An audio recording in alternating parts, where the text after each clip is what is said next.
ಇನ್ನು ರಾಜ್ಯದ ಕಾಂಗ್ರೆಸ್ ಸರ್ಕಾರದ ಗೃಹಲಕ್ಷ್ಮಿ ಯೋಜನೆ ಹಣವು 3 ತಿಂಗಳಿನಿಂದ ಬಾಕಿ ಉಳಿದಿದ್ದು, ಇದೇ ಒಂದು ನಡುವೆ ರಾಜ್ಯಾದ್ಯಂತ ಮಹಿಳೆಯರು ಆಕ್ರೋಶ ವ್ಯಕ್ತಪಡಿಸುತ್ತಿದ್ದರೆ ಈಗ ಜೆಡಿಎಸ್ ಕೂಡ ಸಾಮಾಜಿಕ ಜಾಲತಾಣದಲ್ಲಿ ಟ್ವೀಟ್ ಮಾಡಿದೆ. ನಿಮ್ಮ ಖಾತೆಗೂ ಕೂಡ ಹಣ ಜಮಾವಾಗಿಲ್ಲವೆಂದ್ರೆ ಈ ಒಂದು ಮಾಹಿತಿ ಪೂರ್ತಿಯಾಗಿ ನೋಡಿ. ವಿಡಿಯೋ ಶುರು ಮಾಡೋಣ. ಅದಕ್ಕಿಂತ ಮೊದಲು ನೀವು ನಮ್ಮ ಚಾನಲ್ಗೆ ಮೊದಲು ಬಾರಿ ಭೇಟಿ ಕೊಡ್ತಾ ಇದ್ರೆ ದಯವಿಟ್ಟು ಸಬ್ಸ್ಕ್ರೈಬ್ ಆಗಿ, ಪಕ್ಕದಲ್ಲಿ ಒಂದು ಗಂಟೆ ಕಾಣಿಸುತ್ತೆ ಅದು ಕೂಡ ಒತ್ತಿದ್ರೆ ರಾಜ್ಯದ ಮುಖ್ಯವಾದ ಮಾಹಿತಿಗಳು ನಿಮಗೆ ಸಿಗುತ್ತವೆ. ಈ ಒಂದು ವಿಡಿಯೋಗೆ ಲೈಕ್ ಮಾಡಿ ಮತ್ತು ವಿಡಿಯೋ ಪೂರ್ತಿಯಾಗಿ ನೋಡಿ.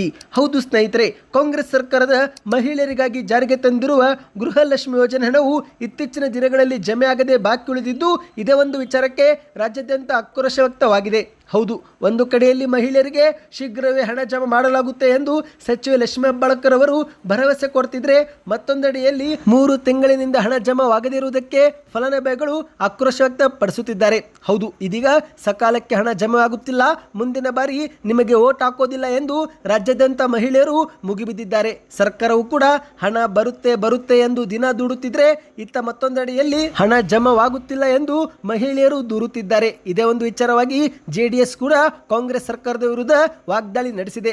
ಗೃಹಲಕ್ಷ್ಮಿಯರು ಕಾಂಗ್ರೆಸ್ ನಂಬಿ ಮೋಸ ಹೋಗಿದ್ದಾರೆ ಎಂದು ಸಾಮಾಜಿಕ ಜಾಲತಾಣದಲ್ಲಿ ಆರೋಪ ಮಾಡಿದೆ. ಹೌದು, ಇತ್ತೀಚೆಗೆ ಸಚಿವೆ ಲಕ್ಷ್ಮೀ ಹೆಬ್ಬಾಳ್ಕರ್ ಅವರು ಮೇ ತಿಂಗಳ ಮೊದಲ ವಾರದಲ್ಲಿನೇ 3 ತಿಂಗಳ ಗೃಹಲಕ್ಷ್ಮಿ ಯೋಜನೆಯ 6,000 ರೂಪಾಯಿ ಜಮೆ ಮಾಡುತ್ತೇವೆ ಅಂತ ಹೇಳಿದ್ರು. ಆದರೆ ಇದುವರೆಗೆ ಹಣ ಜಮಾವಾಗಿಲ್ಲ. ಇದೇ ಒಂದು ನಡುವೆ ಜೆಡಿಎಸ್ ಟ್ವೀಟ್ ಮಾಡಿದೆ. ಈಗ ನೀವು ಸ್ಕ್ರೀನ್ ಮೇಲೆ ಒಂದು ಟ್ವೀಟ್ ನೋಡ್ತಿರಬಹುದು ಸ್ನೇಹಿತರೆ. ಇದು ಜೆಡಿಎಸ್ ಪಕ್ಷ ಮಾಡಿದ ಟ್ವೀಟ್ ಆಗಿದೆ. ಕಾಂಗ್ರೆಸ್ ನಂಬಿ ಮೋಸ ಹೋದ ಗೃಹಲಕ್ಷ್ಮಿಯರು, ಮಹಿಳಾ ಮತ್ತು ಮಕ್ಕಳ ಕಲ್ಯಾಣ ಸಚಿವೆ ಲಕ್ಷ್ಮೀ ಹೆಬ್ಬಾಳ್ಕರ್ ಅವರೇ, ಅದೆಷ್ಟು ಅಂತ ಸುಳ್ಳುಗಳ ಮೇಲೆ ಸುಳ್ಳುಗಳನ್ನು ಹೇಳುತ್ತೀರಿ, ನಿಮಗೆ ಆತ್ಮಸಾಕ್ಷಿ ಇಲ್ಲವೇ ಎಂದು ಟ್ವೀಟ್ ಮಾಡಿದೆ.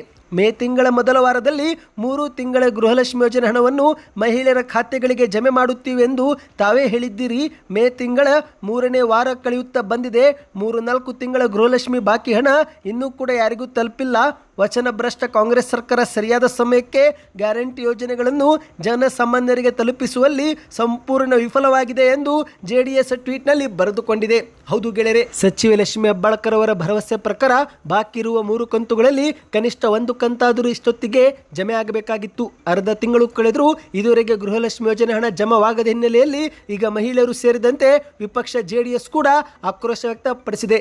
ನಿಮ್ಮ ಖಾತೆಗೂ ಕೂಡ ಹಣ ಜಮಾವಾಗಿಲ್ಲವೆಂದರೆ ಕೊನೆಯ ಕಂತು ಯಾವಾಗ ಜಮಾ ಆಗಿತ್ತು ಕಮೆಂಟ್ ಮಾಡಿ. ನಿಮ್ಮ ಊರಿನ ಹೆಸರನ್ನ ಕಮೆಂಟ್ ಮಾಡಿ ಮತ್ತು ಮಾಹಿತಿ ಇಷ್ಟವಾಗಿದ್ದರೆ ವಿಡಿಯೋಗೆ ಲೈಕ್ ಮಾಡಿ. ಮುಂದಿನ ಮಾಹಿತಿಗಾಗಿ ಚಾನಲ್ಗೆ ಸಬ್ಸ್ಕ್ರೈಬ್ ಆಗಿ.